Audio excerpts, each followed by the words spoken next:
की। आज के इस कार्यक्रम में प्रदेश सरकार की विभिन्न लाभार्थी परक योजनाओं के साथ ही इन योजनाओं के बारे में विस्तृत जानकारी देने के उद्देश्य से आयोजित आज के इस कार्यक्रम में मंच पर उपस्थित प्रदेश सरकार में मेरे सहयोगी मंत्री श्री नंदगोपाल नंदी जी, प्रदेश सरकार के मंत्री श्री नरेंद्र कश्यप जी, ब्रजेश सिंह जी, माननीय सांसद डॉक्टर भोला सिंह जी, माननीय सांसद डॉक्टर महेश शर्मा जी, माननीय सांसद श्री सुरेंद्र नागर जी, जिला पंचायत के अध्यक्ष डॉक्टर अंतुल तेवतिया जी, माननीय विधायकगण श्री प्रदीप कुमार चौधरी जी, देवेंद्र सिंह लोधी जी, अनिल कुमार शर्मा जी, चंद्रपाल सिंह जी, नरेंद्र सिंह भाटी जी, लक्ष्मी राज सिंह जी, मीनाक्षी सिंह जी, भारतीय जनता पार्टी के क्षेत्रीय अध्यक्ष श्री मोहित बेनीवाल जी, प्रदेश मंत्री डॉक्टर चंद्रमोहन सिंह जी, जिला के अध्यक्ष अनिल सिसोदिया जी, आज के इस कार्यक्रम में उपस्थित लाभार्थी परक विभिन्न योजनाओं के सभी लाभार्थी भाइयों बहनों, प्रशासन से जुड़े हुए सभी अधिकारीगण, विधानसभा चुनाव के बाद किसी सार्वजनिक कार्यक्रम में मुझे भागीदार होने का सौभाग्य प्राप्त हो रहा है। मैं भारत की महाभारत कालीन इस पौराणिक धरती को, जिसे मां गंगा का आशीर्वाद प्राप्त हुआ है,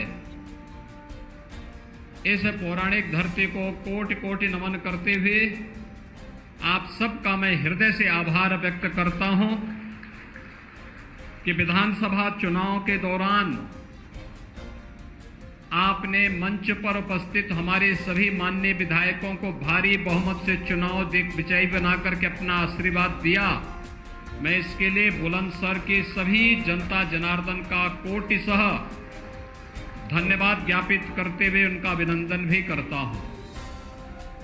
आभार व्यक्त करता हूं और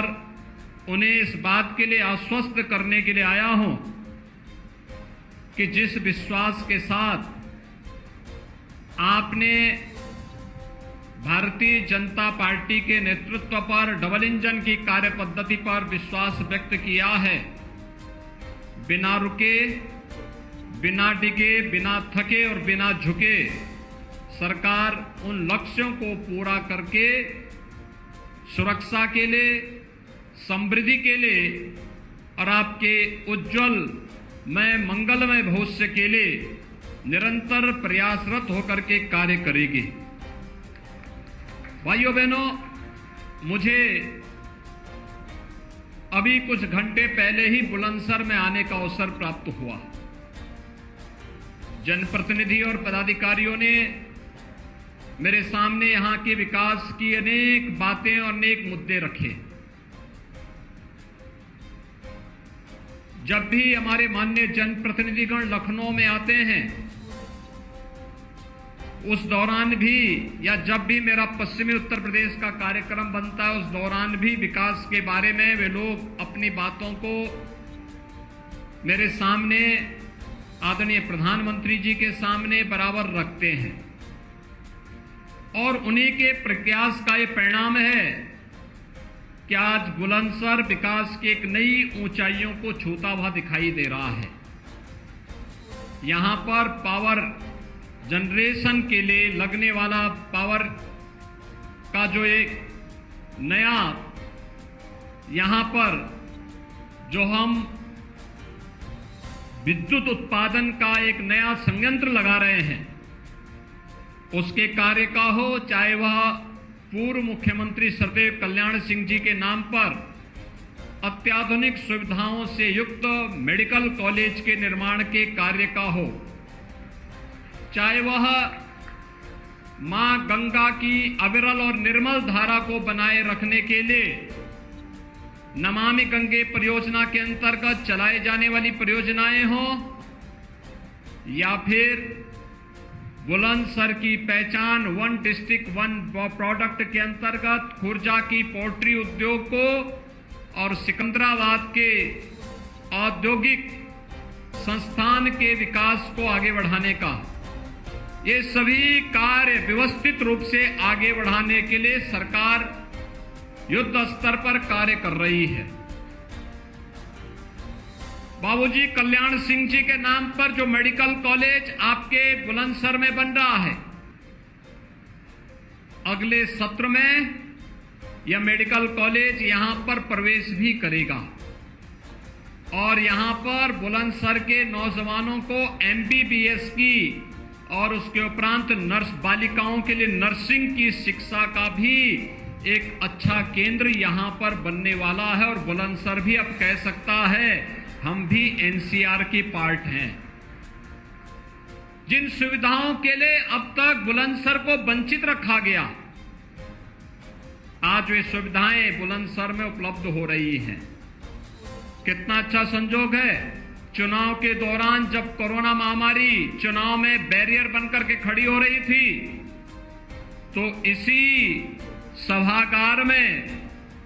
ऐसे ही मैंने बुलंदशहर की जनता का आह्वान करने के लिए पहली सभा मैंने यहीं पर आयोजित की थी। और आज कितना संजोग है कि चुनाव के बाद, सरकार गठन के बाद जब मुझे अवसर मिला तो मुझे इसी स्थल पर एक बार फिर से आपके प्रति आभार व्यक्त करने और बुलंदशहर वासियों के प्रति आभार व्यक्त करने का अवसर प्राप्त हो रहा है। भाइयों बहनों, आज हर एक क्षेत्र में हमारा देश एक नई ऊंचाइयों को प्राप्त कर रहा है। जीवन का वह कोई भी क्षेत्र हो, भारत को वैश्विक मंच पर एक नई प्रतिष्ठा दिलाने का कार्य हो, भारत की प्रगति और समृद्धि का मामला हो, भारत की बाह्य और आंतरिक सुरक्षा का मामला हो, या फिर भारत के अंदर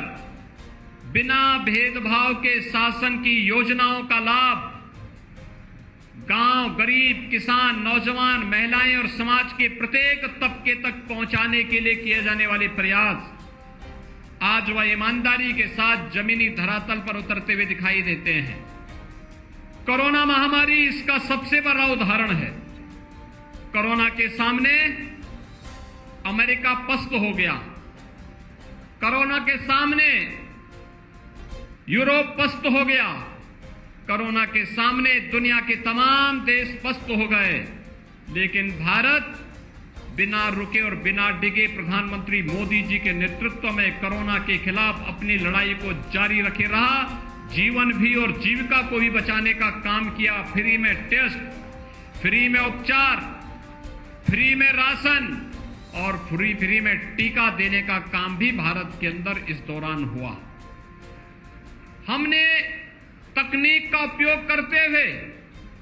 हर एक स्तर पर तकनीक को बेहतर रूप से आगे बढ़ाने का काम भी किया और उसका परिणाम क्या था कि तकनीक के माध्यम से जीवन में शासन की योजनाओं का लाभ प्रदान करके उन्हें स्वावलंबन की ओर अग्रसर करने के लिए जो कार्यक्रम हुए, आपने देखा होगा डीबीटी के माध्यम से करोड़ों लोगों तक पैसा जा रहा था। प्रधानमंत्री किसान सम्मान निधि का हो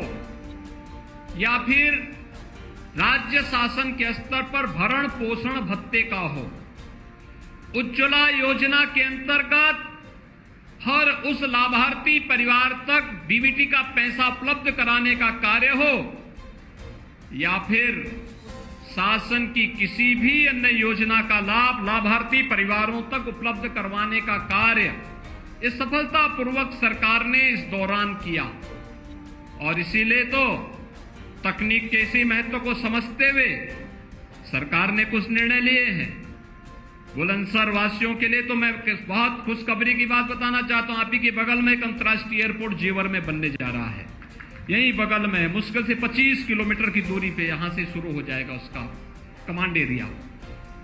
यानी एयरपोर्ट ये माना जाता है कि अंतर्राष्ट्रीय एयरपोर्ट के लिए अगर 50 से 55 किलोमीटर की दूरी है तो वह ये मानना चाहिए कि घर के आंगन के बराबर। और यहां पर तो 25 से 30 किलोमीटर की दूरी पर आपका जेवर प्रारंभ हो जाएगा और वहां से वहां पर अंतर्राष्ट्रीय एयरपोर्ट बनने जा रहा है और एशिया का सबसे बड़ा एयरपोर्ट होगा। फिल्म सिटी भी यहां बनने जा रही है और यही नहीं, हम लोग मेडिकल डिवाइस पार्क भी बनाने जा रहे हैं, टॉय पार्क भी बनाने जा रहे हैं। अनेक प्रकार की सुविधाओं से युक्त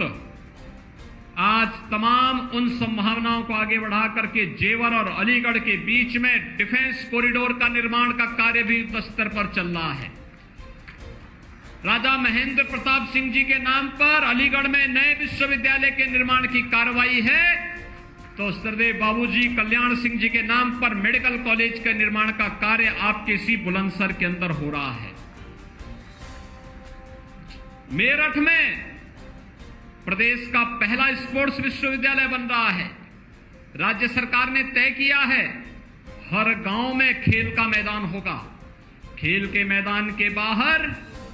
साथ ही सटा हुआ ओपन जिम भी होगा। फ्री में जाइए, वहां पर जिम के माध्यम से कसरत करिए। शरीर माध्यम खलु धर्म साधनम के माध्यम से कि जितने भी साधन धर्म के हैं वो स्वस्थ शरीर के लिए होते हैं और स्वस्थ शरीर को प्राप्त करने के इस अभियान का हिस्सा बनिए। आज सरकार उस दिशा में प्रधानमंत्री मोदी जी के नेतृत्व में काम कर रही है और मैं यही आश्वस्त करने के लिए आपको आया हूं। आपने देखा होगा हमने प्रधानमंत्री स्वामित्व योजना के माध्यम से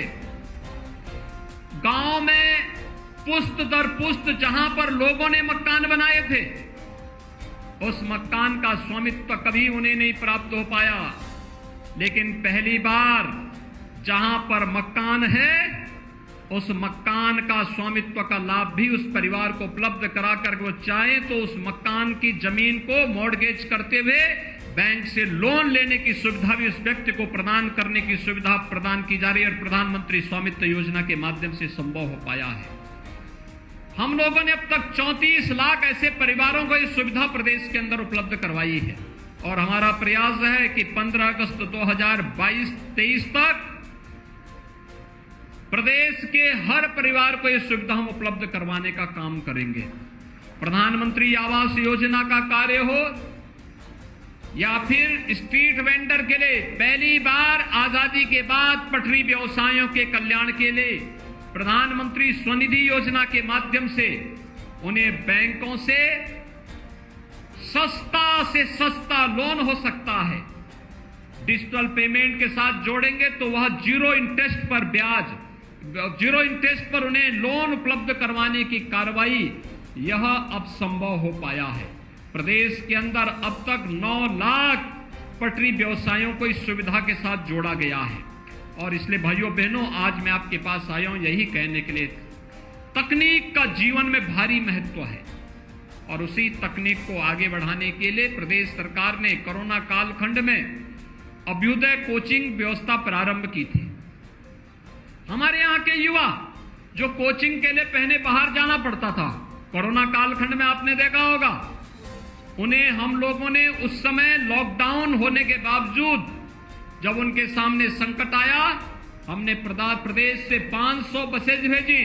और उन्हें कोटा से अन्य जगहों से सुरक्षित उनके घरों तक पहुंचाने का काम उस दौरान किया और इसीलिए हम लोगों ने तय किया आने वाले समय में हमारे युवाओं को कहीं जाना ना पड़े। इस दृष्टि से अभ्युदय कोचिंग ऑनलाइन भी और वर्चुअल भी और फिजिकली भी, इसमें हमारे आईएएस,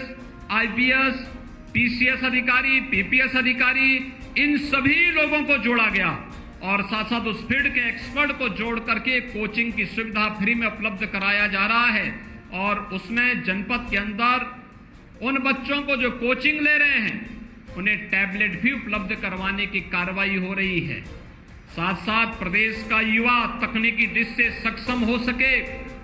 2 करोड़ युवाओं को टैबलेट और स्मार्टफोन वितरण की कार्रवाई वर्तमान में चल रही है। कल मैंने मेरठ में 1000 युवाओं को यह सुविधा दी। अब तक प्रदेश में हम लोग लगभग 15 लाख युवाओं को यह सुविधा उपलब्ध करवा चुके हैं और आज 2 करोड़ नौजवानों के लिए सुविधा प्रदेश सरकार लेकर के आई है। मैं आज के इस अवसर पर आप सबका आह्वान करूंगा कि सरकार जो ये योजना का लाभ दे रही है, इसलिए कि उत्तर प्रदेश पहले अपराध के लिए और दंगों के लिए जाना जाता था। ये बुलंदशहर के क्या हाल थे, बेटियां स्कूल नहीं जा पाती थी, बुरा हाल था। आज आप देख रहे होंगे, आज गुंडे सब, बुरा हाल गुंडों का है, जान मारे मारे फिर रहे हैं। पहले जो लोग एक कॉमन मैन का, एक व्यापारी का बेटियों और बहनों को के लिए संकट बने हुए थे, आज उनके लिए पुलिस संकट बनी हुई है, क्योंकि उन अपराधियों को मालूम है कि कानून को हाथ में लेंगे तो फिर कोई ठौर ठिकाना नहीं मिलेगा उन्हें, और इसलिए सख्ती से उन्हें निपटने की कार्रवाई के साथ ही कानून का राज होगा, जहां यह सरकार की प्राथमिकता है। आज मैं अपने युवाओं से और बुलंदशहर वासियों से इस बारे में भी अपील करना चाहूंगा कि भाइयों बहनों, हमें एक विकसित प्रदेश बनाना है। उत्तर प्रदेश को नंबर 1 की अर्थव्यवस्था वाला प्रदेश बनाना है, और इसके लिए तकनीकी दृष्टि से सक्षम हमारा युवा बने। हम देश के अंदर कहीं जाते हैं, दुनिया के अंदर कहीं जाते हैं, मैं गर्व से कहता हूं कि देश के अंदर सर्वाधिक युवा मेरे पास है, और युवा देश का सबसे प्रतिभाशाली युवा है, सबसे ऊर्जावान युवा है, और उस युवा पर हम गौरव की अनुभूति करते हैं। आज जब हर तबके के लिए शासन की योजनाएं हैं, इन युवाओं के हितों के लिए और इनके उज्जवल भविष्य के लिए आवश्यक है कि अवैध रूप से नशे के कारोबार में लगे हुए उन माफियाओं के खिलाफ बहुत सघन कार्रवाई को आगे बढ़ाने की आवश्यकता है। और इसके लिए मैं आप सबका आह्वान करूंगा कि अवैध शराब के धंधे में लिप्त, अवैध ड्रग के धंधे में लिप्त, अवैध उन कार्यों में लिप्त जो युवाओं के भविष्य के साथ खिलवाड़ कर रहे हैं, उनके खिलाफ निर्णायक लड़ाई आगे छेड़ने की आवश्यकता है। हम बहुत शीघ्र इसका एक पोर्टल विकसित करने जा रहे हैं। मैं आह्वान करूंगा कि कहीं इस प्रकार का कोई तत्व इस प्रकार के अनैतिक और अवैध कृत्यों में लिप्त है, इसकी जानकारी दीजिए, और जो भी उसमें लिप्त होगा उसके खिलाफ बहुत सख्त कार्रवाई करने की कार्रवाई हम राज्य सरकार के स्तर पर प्रारंभ करने जा रहे हैं। क्योंकि नशा व्यक्तित्व को पूरी तरह नष्ट करने का कार्य करता है, उससे हमें बचना होगा, बचाना होगा, अपनी युवा पीढ़ी को बचाना होगा। और इसीलिए मैं आज आपका आह्वान करूंगा, इस अभियान के साथ हम जुड़े, विकास की एक सकारात्मक पहल को आगे बढ़ाएं। बुलंदशहर विकास की जिन नई बुलंदियों की ओर छू रहा है, हमारे जनप्रतिनिधियों ने उसके बहुत सारे प्रस्ताव प्रस्तुत किए हैं। मैं आप सबको आश्वस्त करता हूं कि जो आपके द्वारा चुने गए जनप्रतिनिधि प्रस्ताव दिए हैं विकास के, इन सब पर एक एक करके कार्य होंगे, सबको हम पूरा करवाएंगे। बुलंदशहर को आधुनिक बुलंदशहर के रूप में स्थापित करेंगे, बुलंदशहर को एक विकसित बुलंदशहर के रूप में विकसित करेंगे। और बुलंदशहर में तो अब गंगा एक्सप्रेस वे भी बुलंदशहर से होकर के जा रही है, यानी आने वाले समय में बुलंदशहर से आप बैठे तो बुलंदशहर से प्रयागराज की दूरी मात्र 5.5 घंटे में पूरी आप कर लेंगे।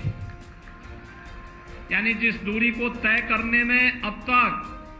14-15 घंटे, कभी कभी 20 घंटे लग जाते हैं, वो मात्र 5 घंटे में, 5.5 घंटे में उस दूरी को आप पूरा कर देंगे, और विकास के अनेक अवसर भी इस दिशा में आगे बढ़ेंगे। मैं आज के इस अवसर पर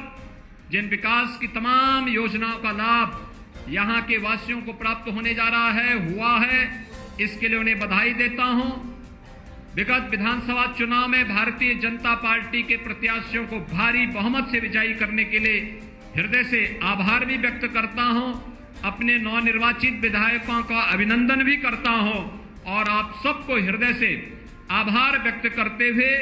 इन योजनाओं का लाभ जिन्हें सरकार आपको उपलब्ध करा रही है, ये आप ही के द्वारा दिया गया पैसा है। सरकार इसी के माध्यम से आपको आगे देने का कार्य भी करती है। इन योजनाओं का लाभ निरंतर प्राप्त हो, विकास की योजनाओं को हम आगे बढ़ा सकें। इस सकारात्मक सोच के साथ